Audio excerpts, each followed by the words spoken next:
नमस्कार बच्चों, सुमध्याह्न। एक सप्ताह के अंतराल के पश्चात हिंदी की कक्षा में आपका स्वागत है। जैसा कि हमने हमारी पिछली कक्षा को औपचारिक और अनौपचारिक पत्र लेखन यानी हिंदी व्याकरण के अंदर लेखन और अभिव्यक्ति से संबंधित जो हमारा महत्वपूर्ण विषय है, राइटिंग, लेटर राइटिंग जो है, पत्र लेखन जो है, उसी पर हमने हमारी कक्षा को विराम दिया था। तो आज उसी विषय पर चर्चा को आगे बढ़ाते हुए हम उसी के बारे में अध्ययन करेंगे कि ये जो पत्र लेखन है ये वास्तव में आज भी बहुत महत्वपूर्ण है। इससे संबंधित जो प्रश्न है वो आपके राइटिंग सेक्शन में 5 अंक का आएगा। अब वो 5 अंक के आने का कारण है, उसके पीछे उसके महत्वपूर्ण जो पॉइंट्स हैं वही हैं। उन पॉइंट्स को हमने किस तरह से ध्यान में रखना है, किस जगह पे किस मुख्य बिंदु को हमने लिखना है और उस बिंदु को लिखते हुए हमें अपनी भाषा का चयन कैसे करना है, उस पत्र को और ज्यादा आकर्षक और प्रभावशाली कैसे बनाया जा सकता है, अभिवादन उसमें आता है या नहीं, संबोधन किस तरह के शब्दों का जो शिष्ट और शालीन है हमें चयन करना चाहिए वहां पर, ये सारी बातें हम आज इस पत्र लेखन की चर्चा में करेंगे। जैसा कि आप अपने श्यामपट पर देख रहे हैं कि औपचारिक पत्र, फॉर्मल लेटर जो है वो आपके कक्षा 10 के पाठ्यक्रम में शामिल किए गए हैं। ये औपचारिक पत्र कई तरह के होते हैं। जैसे कि आपको विदित है कि कक्षा 9 में जो आपने अनौपचारिक पत्र अध्ययन किए थे वो निजी पत्र के रूप में जाने जाते हैं, यानी जिनसे हमारा व्यक्तिगत संबंध है, जो हमारे परिचय में रहते हैं, जो हमारे परिचित हैं, जो हमारे सगे संबंधी हैं, मित्रगण हैं, उन सभी के प्रति जो हम पत्र लेखन का कार्य करते हैं वो अनौपचारिक पत्र में शामिल होता है, क्योंकि उनमें किसी तरह की फॉर्मेलिटी नहीं होती, औपचारिकता नहीं निभाई जाती, क्योंकि वो हमारे सहृदयी होते हैं। आत्मीयता से परिपूर्ण भाव जो है हम उन निजी और व्यक्तिगत पत्रों में जाहिर करते हैं। लेकिन ये है यहाँ पर औपचारिक पत्र। ये औपचारिक पत्र क्या है? जो निजी नहीं होते, जो व्यक्तिगत नहीं होते, जिनमें किसी तरह की अनौपचारिकता नहीं निभाई जा सकती। और ये मुख्य रूप से एक तो प्रार्थना पत्र शामिल है इनमें। अब ये प्रार्थना पत्र अलग अलग विषय वस्तु से संबंधित है। दूसरा, इसमें व्यावसायिक पत्र शामिल है। ये व्यावसायिक पत्र किसी भी सामान की खरीद फरोख्त, किसी सामान से संबंधित शिकायत प्रस्तुत करने में, ठीक है, या संपादक के नाम, ये इस तरह के पत्र इसी में शामिल किए जाते हैं। और अगला आ जाएगा यहाँ पर कार्यालयी पत्र, यानी एक, चाहे वो सरकारी हो या निजी हो, संस्थान के द्वारा किसी दूसरे संस्थान को जो पत्र व्यवहार जो है चलता है, वहां पर जो पत्र कार्य में लिए जाते हैं वही कहलाते हैं हमारे औपचारिक पत्र। अब बात आती है औपचारिक पत्रों के लिए इन पत्रों में हमें किन महत्वपूर्ण बातों का ध्यान रखना आवश्यक है। सबसे पहली बात है, इन पत्रों की जो भाषा है वो सरल और सुबोध होनी आवश्यक है, यानी आसान भाषा का चयन करते हुए हमें पत्र लेखन करना चाहिए। दूसरा, ये पत्र जो है उनको हमें आकर्षक और प्रभावशाली बनाना है, तो इस आकर्षक और प्रभावशाली बनाने के कार्य में पत्र में किसी तरह की काट छांट नहीं होनी चाहिए। तीसरा, इस पत्र में जिस तरह के प्रारूप का चलन है उस प्रारूप का प्रयोग करते हुए बिल्कुल महत्वपूर्ण बिंदुओं को ध्यान में रखते हुए इस पत्र को हमें लिखना चाहिए, यानी जो जो प्रारूप से संबंधित महत्वपूर्ण पॉइंट्स हैं उन पॉइंट्स को हमें ध्यान में रखना आवश्यक है। और चौथा है, जब भी हम इस पत्र में संबोधन का प्रयोग करें वो हमारा शिष्ट एवं शालीन होना आवश्यक है, यानी सभ्य भाषा का प्रयोग होना आवश्यक है। इस बात से आप विदित हैं कि औपचारिक पत्रों में अभिवादन का प्रयोग नहीं किया जाता, संबोधन दिया जाता है महोदय जी, महोदया जी, श्रीमान जी, और जो भी है इसके अंदर वो सारे संबोधित किए जाएंगे जो अपने पद से संबंधित है। और इसके बाद जो है इस पत्र की समाप्ति जो है वो समापन जो है आत्मनिर्देश के साथ किया जाना चाहिए। आत्मनिर्देश के साथ जो पत्र लिखने वाला है वो अपने आप को प्रार्थी, निवेदक या भवदीय इस तरह से अपने आप को संबोधित करेगा। तो ये महत्वपूर्ण बिंदु है जिनका प्रयोग करते हुए हम अपने पत्र को और ज्यादा प्रभावशाली बना सकते हैं। अब सबसे पहले बात आती है हमारे प्रार्थना पत्र की। ये जो औपचारिक पत्र है, इनमें सबसे पहला जो प्रारूप है वो प्रार्थना पत्र का है। जब आप किसी विद्यालय में अध्ययनरत हैं और आप अपनी किसी विशेष मांग को पूरी करवाने के लिए, आवश्यकताओं की पूर्ति करवाने के लिए एक प्रार्थना पत्र आप अपने ही शाला के प्रधानाचार्य के सम्मुख प्रस्तुत करना चाहते हैं। आप वहां पर अपने विषय को बिल्कुल अच्छे ढंग से अंकित करेंगे और उसी विषय वस्तु को अपनी भाषा में बहुत अच्छे ढंग से वहां पर उजागर करेंगे।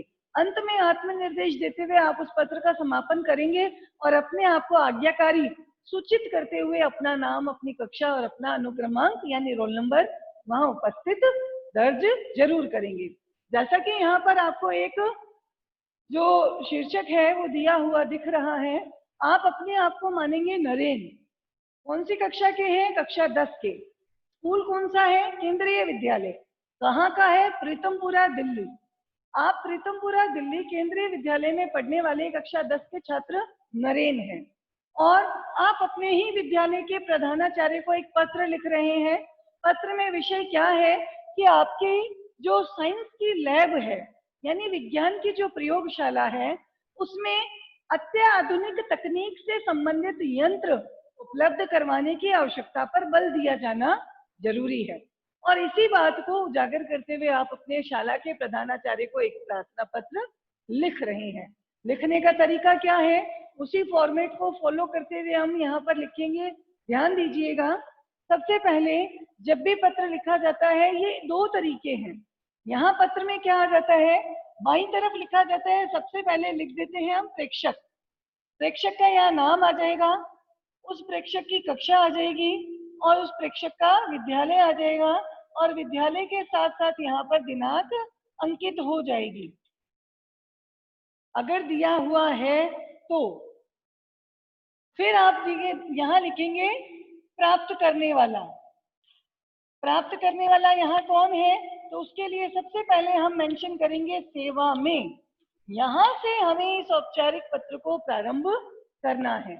यहाँ से हमें इस औपचारिक पत्र को प्रारंभ करना है क्योंकि ये बातें तो वो है जो लास्ट में प्रार्थी या निवेदक के तौर पे भी हम अंकित कर सकते हैं।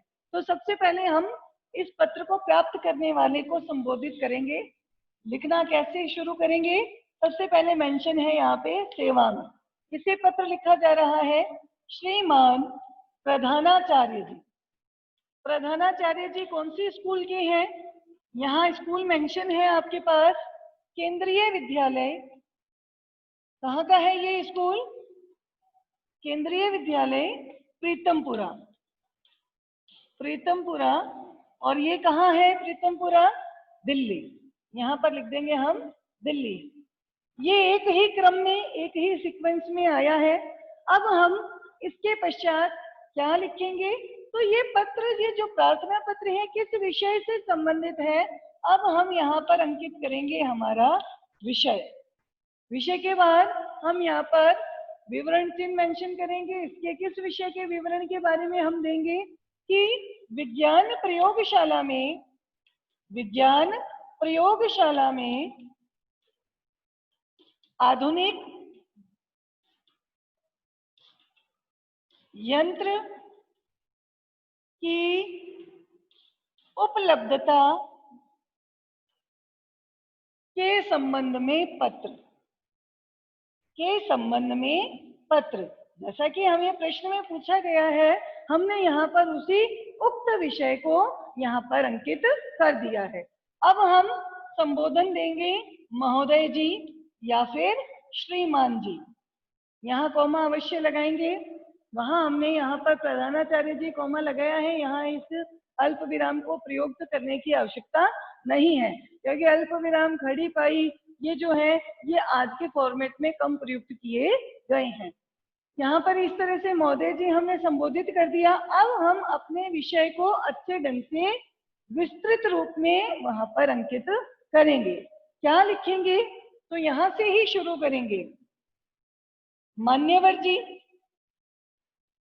मैं आपके विद्यालय में कक्षा 10 का छात्र नरेन हूँ।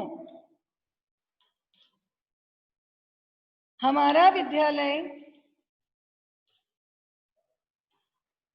हर तरह की सुविधा से संपन्न है।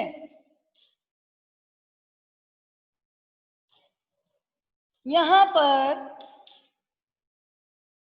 प्रत्येक विषय का विस्तृत ज्ञान उपलब्ध करवाया जाता है।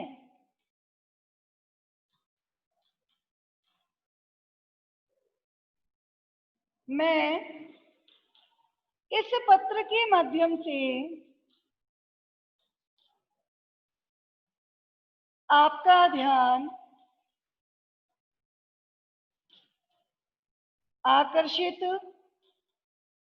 करते हुए कहना चाहता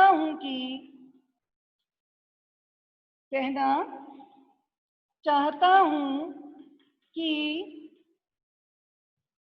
हमारी विज्ञान प्रयोगशाला में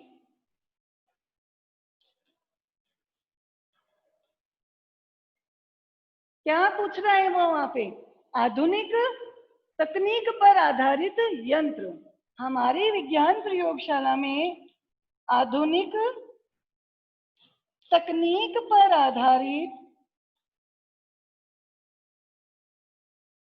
आधारित यंत्रों की कमी है, जिससे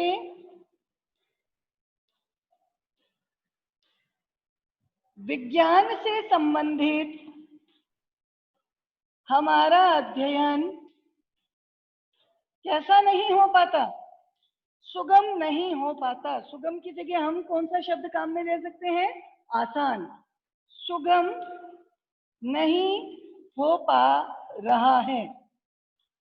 अतः मैं प्रार्थना करता हूं कि आप आधुनिक तकनीक पर आधारित यंत्र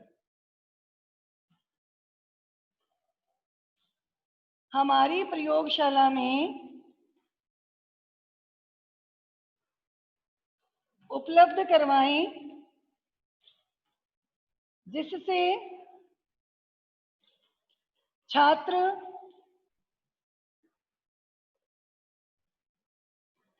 अनुसंधान के क्षेत्र में,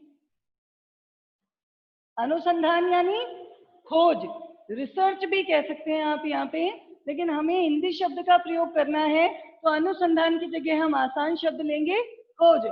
अनुसंधान के क्षेत्र में नई सफलता प्राप्त कर सकें, पा सकें। अब यहाँ पर हमने विषय वस्तु को अच्छे ढंग से विस्तृत रूप में दे दिया। अब थोड़ा हम इसका क्या करेंगे? समापन। समापन में मैंने यहाँ बताया, यहाँ पर आप इसको आत्मनिर्देश के रूप में भी अंकित कर सकते हैं। आत्मनिर्देश यानी अपने के द्वारा, स्वयं के द्वारा कोई निर्देश दिया जाना। अब जो छात्र है वो क्या निर्देश देगा? वो कृतज्ञता ज्ञापित करते हुए उनके समक्ष एक प्रार्थना निवेदन जो है प्रस्तुत करेगा। पैराग्राफ चेंज करके लिखेंगे, मैं आशा करता हूं कि आप इस समस्या की ओर ध्यान देंगे, या मेरी प्रार्थना की ओर अवश्य ध्यान देंगे कि आप प्रार्थना पर ध्यान देंगे और ये साधन हमें सुलभ करवाएंगे, सुलभ करवाएंगे। ठीक है, फिर हम क्या ज्ञापित करेंगे यहाँ पर? धन्यवाद।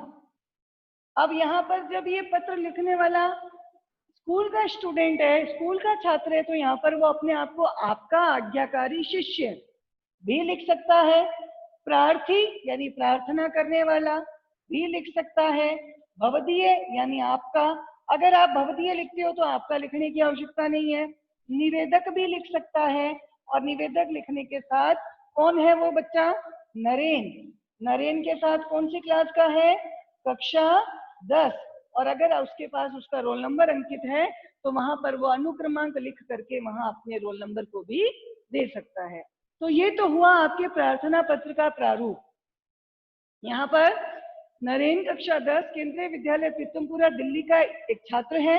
वो अपने विद्यालय के प्रधानाचार्य को अपनी ही विज्ञान प्रयोगशाला में अत्याधुनिक तकनीक पर आधारित यंत्रों की आवश्यकता पर बल देते हुए एक प्रार्थना पत्र लिख रहा है। तो उसने यहाँ लिखा, सेवा में श्रीमान प्रधानाचार्य जी, केंद्रीय विद्यालय प्रीतमपुरा दिल्ली। विषय मेंशन किया हमने यहाँ पे, क्या कहता है? विज्ञान प्रयोगशाला में आधुनिक यंत्र की उपलब्धता के संबंध में पत्र। फिर यहाँ संबोधन दे रहा है, महोदय जी या मान्यवर जी या श्रीमान जी। यहाँ पर आप किसी भी शब्द का चयन कर सकते हैं, लेकिन शिष्ट और शालीन आवश्यक है। मान्यवर जी, मैं आपके विद्यालय में कक्षा 10 का छात्र नरेन हूँ। हमारा विद्यालय हर तरह की सुविधा से संपन्न है और यहाँ प्रत्येक विषय का विस्तृत ज्ञान भी उपलब्ध करवाया जाता है। मैं इस पत्र के माध्यम से आपका ध्यान इस ओर आकर्षित करना चाहता हूँ कि हमारी विज्ञान की प्रयोगशाला में अत्याधुनिक तकनीक पर आधारित यंत्रों की कमी है, जिसके कारण हमें किसी भी कार्य को खोजने में या किसी भी विषय या विज्ञान के विषय की जानकारी में थोड़ी असुविधा का सामना करना पड़ रहा है। अतः आप हमारी, मैं आपसे प्रार्थना करता हूँ कि आप हमारी विज्ञान की प्रयोगशाला में आधुनिक यंत्र उपलब्ध करवाएं, जिससे हमारे ही स्कूल के छात्र अनुसंधान के क्षेत्र में कोई नई सफलता हासिल कर सके। फिर पैराग्राफ चेंज करके समापन देंगे। समापन में हम यहाँ पर कृतज्ञता यानी अपने आप को उनके प्रति पूरी तरह से ऑब्लाइज घोषित करते हुए क्या कहेंगे कि मैं आशा करता हूँ या उम्मीद करता हूँ आप मेरी प्रार्थना पर ध्यान देते हुए हमारी प्रयोगशाला में ऐसे नवीन यंत्र अवश्य उपलब्ध करवाएंगे। धन्यवाद। आपका आज्ञाकारी शिष्य, नाम नरेन, कक्षा 10, रोल नंबर जो भी है 10, 15, 25, जो भी आप यहाँ पर लिखना चाहें लिख सकते हैं। और नीचे हम यहाँ पर क्या कर देंगे? दिनांक। यहाँ मैंने आपको बताया, अगर आप प्रेक्षक का नाम ऊपर देना चाहें तो प्रेक्षक कौन है? नाम नरेन, केंद्रीय विद्यालय कक्षा 10, प्रीतमपुरा दिल्ली, और दिनांक। अगर आपने इसको ऊपर मेंशन कर दिया है तो इसे नीचे शॉर्टकट यानी संक्षेप के अंदर दे देंगे, नाम नरेन, कक्षा 10 का छात्र। बस दोनों तरह से आप इस पत्र को लिख सकते हो। सबसे पहले प्रेक्षक मेंशन कर देना, फिर प्रेक्षिती मेंशन कर देना, फिर विषय मेंशन किया, फिर संबोधन दिया, फिर विषय वस्तु को अच्छे से डिटेल में दिया। यहाँ पर आपने इसका समापन किया, धन्यवाद ज्ञापित किया और अपने आप को वहां पर संबोधित करते हुए आप वहां पर अपने आप को आज्ञाकारी, प्रार्थी, निवेदक या भवदीय लिख सकते हैं। ये इस तरह से तो हुआ एक विद्यालय के प्रधानाचार्य के प्रति आपका एक प्रार्थना पत्र। जैसा कि मैंने अभी आपको करवाया कि यहाँ पर आप किसी भी व्यवसाय या कार्यालय से संबंधित शिकायती पत्र वगैरह भी लिख सकते हैं या कर सकते हैं। तो उसी के संदर्भ में मैंने यहाँ पर एक विषय और अंकित किया है, जिसके बारे में आपको जानकारी अभी मैं उपलब्ध करवाती हूँ। इस विषय में दिया गया है कि आप अपने आप को मानोगे मनमीत, यानी आपका नाम है मनमीत, कहाँ रहने वाला है? हॉस्टल में। हॉस्टल कौन सा है? शिवाजी छात्रावास। शिवाजी छात्रावास का छात्र कौन सी स्कूल से रिलेटेड है ये पूरा हॉस्टल? ये स्कूल यहाँ पर दी गई है टैगोर पब्लिक स्कूल मेरठ। अब ध्यान दीजिए, जैसा कि मैंने यहाँ पर जो फॉर्मेट आपको समझाया उसको यहाँ हम अनुपालना में लेते हैं, फॉलो करते हैं। यहाँ तो यहाँ इसको हमने सीधे रूप में दे दिया, सेवा में से शुरू कर दिया। यहाँ लिखने वाला कौन है? मनमीत, और वो शिवाजी छात्रावास में रहता है। किस स्कूल से संबंधित है ये छात्रावास? टैगोर पब्लिक स्कूल, जो कहाँ का है? मेरठ का। अब वो किसको पत्र लिख रहा है? ये देखिए, यहाँ पर पत्र लिख रहा है डाक अधीक्षक को, यानी वहां जो हेड पोस्ट ऑफिस है उसका जो मेन अधिकारी है उसको वो पत्र लिख रहा है।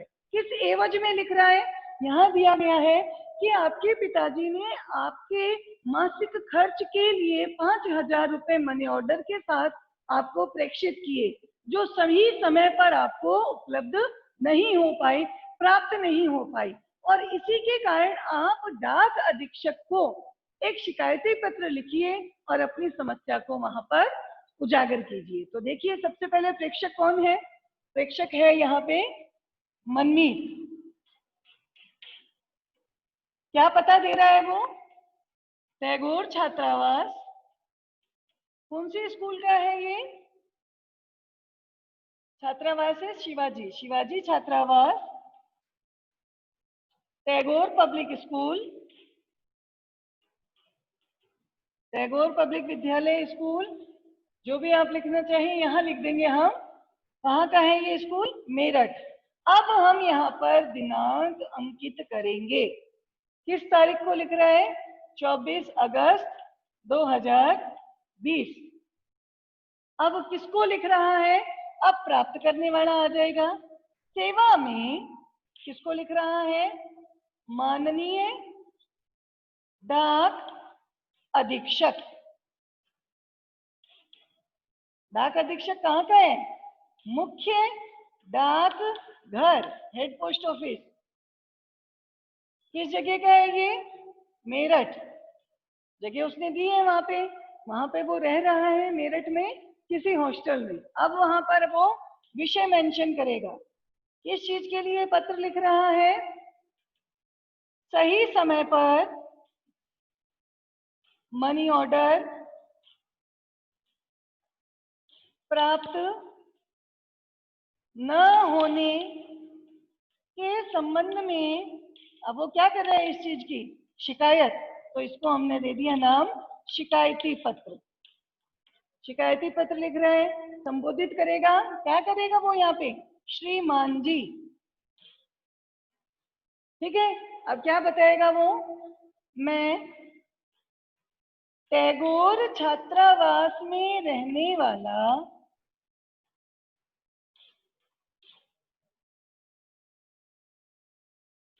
माफ कीजिएगा, शिवाजी छात्रावास में रहने वाला टैगोर विद्यालय का एक छात्र मनमीत हूँ। विद्यालय का छात्र मनमीत हूँ। अब इस पत्र को लिखते समय ये लाइन तो अधिकतर अंकित होती है कि इस पत्र के माध्यम से मैं आपका ध्यान एक समस्या की ओर आकर्षित करना चाहता हूँ कि मेरे पिताजी ने मासिक खर्च चुकाने के लिए 5,000 रुपए मनी ऑर्डर से मेरे पते पर प्रेषित किए, लेकिन किसी कारणवश ये राशि या रुपये मुझे अभी तक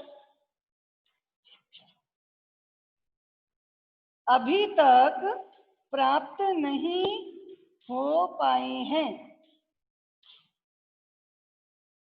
अब समय बताओ, मनी ऑर्डर कब भेजा पापा ने? तो यहाँ आ जाएगा, यह मनी ऑर्डर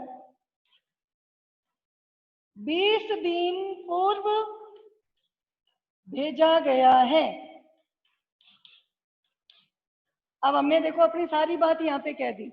मनमीत जो कह रहे हैं वो छात्रावास में रह रहे हैं। शिवाजी छात्रावास है कौन सी स्कूल का? टैगोर स्कूल का। और वो एड्रेस उसने मेंशन कर दिया। अब वो बता रहे हैं कि पापा जी ने मेरे जो है 5,000 रुपए मेरे मासिक खर्च को चुकाने के लिए मुझे मनी ऑर्डर से भेजे। उस मनी ऑर्डर को भेजे हुए 20 दिन बीत चुके, लेकिन समय पर मुझे ये मनी ऑर्डर नहीं मिला। तो अब वो क्या कह रहे हैं डाक अधीक्षक से? क्या कहते हैं देखिए, अतः इस प्रक्रिया में विलंब का कारण आप पता कीजिए और मुझे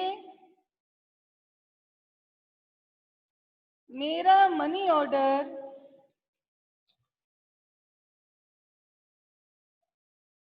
उपलब्ध करवाने का कष्ट कीजिए। अब आपको पता है कि भ्रष्टाचार बहुत है, क्या पता कोई ऐसा कर्मचारी जिसने वहां भ्रष्टता का आचरण अपनाया और उसने मनी ऑर्डर समय पर उस बच्चे तक नहीं पहुंचाया तो उसकी भी शिकायत करेगा। क्या कहता है, यदि कोई कर्मचारी इस कार्य में दोषी है तो उसे इस कार्य में दोषी है तो उसे दंड दीजिए या उसके प्रति दंडात्मक कार्यवाही कीजिए। अब उसने अपनी पूरी बात रख दी, अब वहां पर वो उसके प्रति क्या करेगा, कृतज्ञता ज्ञापित करेगा। पैराग्राफ चेंज करके लिखेंगे, क्या कहेंगे, वो बच्चा क्या कहता है, मैं आपकी इस कृपा के लिए आपका आभारी रहूंगा।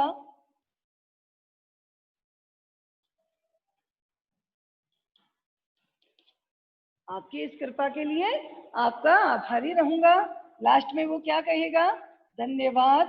धन्यवाद के बाद वही बात अपने आप को संबोधित करेगा या आत्मनिर्देश देगा। यहाँ आ जाएगा निवेदक। निवेदक के नीचे नाम कौन देगा अपना, मनमीत। कहाँ का है, टैगोर छात्रावास, शिवाजी छात्रावास, टैगोर पब्लिक स्कूल। तो इस तरह से जो है हमें इस फॉर्मेट को फॉलो करना है। बेटा फिर से मैं दोहरा रही हूँ, आप पत्र की शुरुआत अपने शीर्षक को ध्यान में रखते हुए करेंगे।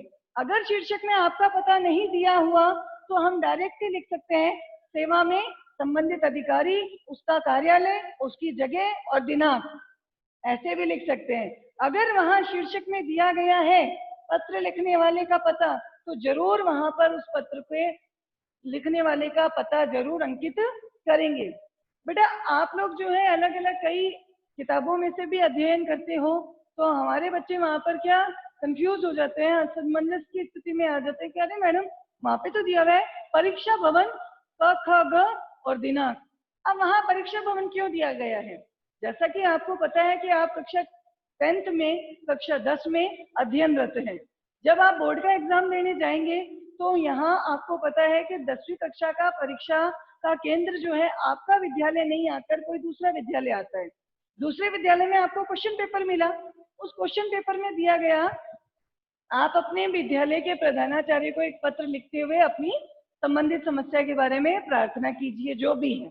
वहां अगर इस तरह की किसी शीर्षक को दिया गया तो अब आप जो पत्र लिखने वाले हो उस समय आपका पता क्या है, तो उस समय आपका पता क्या है, वो एग्जामिनेशन हॉल, परीक्षा भवन, परीक्षा केंद्र।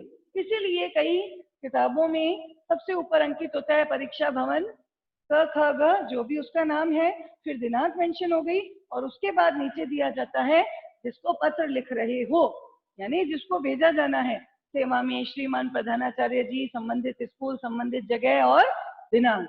तो इसलिए असमंजस में नहीं आना कि मैडम हम क्या पता लिखें। अगर वहां पर आपको शीर्षक में दिया गया है तो आप अपने आप को वही बच्चा मानोगे और वही पता काम में लोगे। अगर नहीं दिया गया तो डायरेक्ट हम लिख सकते हैं यहाँ पे सेवा में श्रीमान प्रधानाचार्य जी, लेकिन यहाँ हम फिर दिनांक अंकित करेंगे, विषय आ गया, संबोधन आ गया, फिर विषय वस्तु का विवरण आ गया, उसके बाद आत्मनिर्देश के साथ वहां पर धन्यवाद ज्ञापित करेंगे और अपने आप को भवदीय निवेदक या प्रार्थी सूचित करते हुए उस पत्र का समापन कर देंगे। तो उम्मीद करती हूँ बेटा इस तरह से ये पत्र जो है, पत्र का प्रारूप आपको समझ आया होगा। पत्र लिखने की प्रक्रिया में एक चीज का ध्यान जरूर रखना, मैं हमेशा से कहती आई हूँ कि पत्र का पूरा हमने विषय वस्तु को पढ़ लिया, मैंने ये आपको लिखवाया, ये मैंने किसी किताब को नकल करके तो लिखा नहीं कि मेरे हाथ में किताब है और मैं उसको देख देख के लिख रही हूँ, तो मेरे बच्चे भी उसी चीज का पालन करेंगे। एक बार हमने पढ़ जरूर लिया लेकिन हम अपनी भाषा में अपने शब्दों का प्रयोग करते हुए अपनी विचार अभिव्यक्ति करेंगे, वो आपके लिए ज्यादा सुगम होगी। क्योंकि कई बच्चे जो हैं वो गंभीर जो शब्द हैं उनके अंदर उलझ कर रह जाते हैं, उनका अर्थ उनको पता नहीं चलता, लिखना क्या चाहते हैं लिखा कुछ जाता है, तो हम वहाँ गलती कर देंगे, हमें गलती नहीं करनी है। तो इस तरह से इस प्रारूप को ध्यान में रखते हुए इस पत्र का हम लेखन कार्य जो है अपनी अभ्यास पुस्तिका में करेंगे और संबंधित कार्य की PDF आपको अवश्य मिल जाएगी। तो घर पर रहें और अच्छे ढंग से अपने अध्ययन को जारी रखिए। धन्यवाद बेटा।